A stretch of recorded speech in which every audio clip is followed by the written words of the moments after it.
We live online. We breathe content. We scroll like it's second nature. And yeah, sometimes it feels like our brains are slowly turning into soup. People keep saying the same thing. You're ruining your attention span. Put the phone down. Stop scrolling. But what if I told you that this isn't just the end of something? It's the beginning of something else. Something new. I'm not here to shame you for using your phone. I'm not going to lecture you about screen time. Because honestly, I'm just like you. I'm deep in it too. But lately, something feels different. There's a shift happening. And if you're paying attention, you can feel it. Brain rot. You've heard the term, you've probably used it. But what is it really? It's when you've been online for hours, binging content, one video after the next, one reel, one TikTok, one story.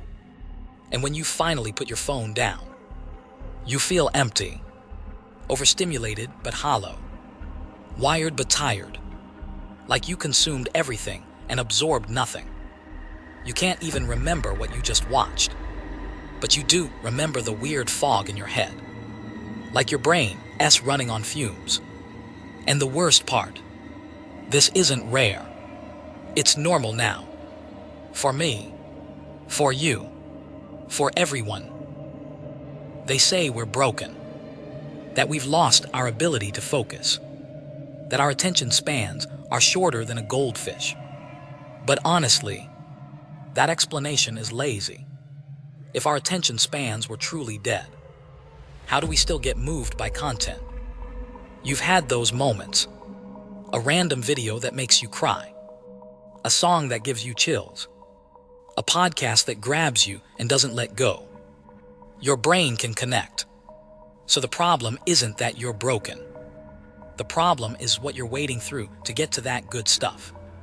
Thousands of forgettable posts. Endless scrolls. Flashy edits. No substance. It's not you. It's the system. Let's break it down. Every platform, every creator, every brand, they're all fighting for your attention. And they've figured out the formula.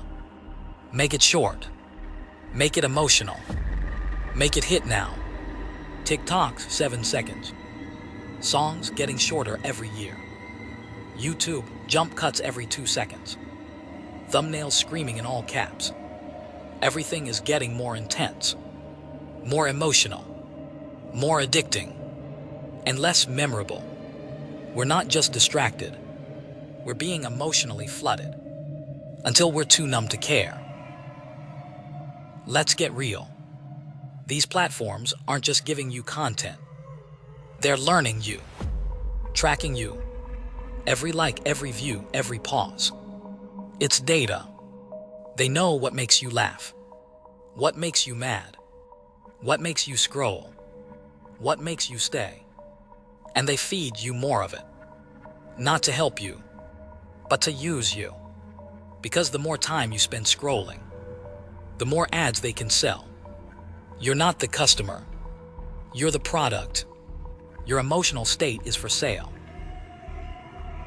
Here's the part no one talks about. When you drown in this kind of content, you don't just lose focus. You lose feeling. After enough hours of hyper-edited emotional content, you hit a wall. You don't feel sad. You don't feel happy. You feel nothing. And that numbness, that quiet dread, that's not normal. It's your brain waving a white flag. It's telling you, I've had enough. Look around. More people are talking about digital detoxes. Friends are deleting TikTok. Instagram breaks are becoming common. The term brain rot is everywhere. That's not just a meme. That's a warning sign. People are tired. Not just mentally, neurologically. We're realizing that this way of consuming content isn't sustainable. And that's good news. Because that exhaustion, that's the start of something better. Have you noticed what's rising?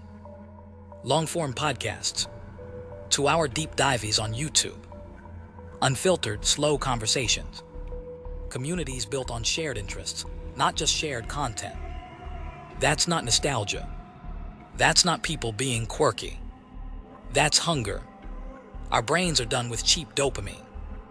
They're craving depth, something real, something that doesn't make us feel worse when it's over. We went all in on micro content. We optimized for speed. We pushed for more cuts, more edits, more hooks, more emotion. But now the system is breaking. Even the platforms are feeling it. Because there's only so much you can compress before it collapses. There's a biological limit to human attention. And we've hit it. So now we're seeing something new. A split. One path is more of the same. Hyper-targeted, emotion-driven content that wants to keep you scrolling forever. But the other path, it's slower, deeper, more human. This new era isn't about deleting your apps. It's not about going off the grid. It's not about becoming a monk. It's about changing how we use the internet. It's about building digital spaces that feel good. Not just stimulating, but satisfying. Spaces that give more than they take. That respect your attention. That make you feel whole, not fragmented. We're not going backward. We're moving forward on purpose. And that shift, that's what I'm calling the post-brain rot era. So what now? Here's the simplest place to start. Be intentional. Before you open an app, ask yourself, what am I here for? Do I actually want this content? How do I feel after I consume it? You don't have to quit everything. You don't need to be perfect. But the second you start paying attention, you're already ahead of the game. The goal isn't less screen time. It's better screen time. You're not broken. You're overwhelmed.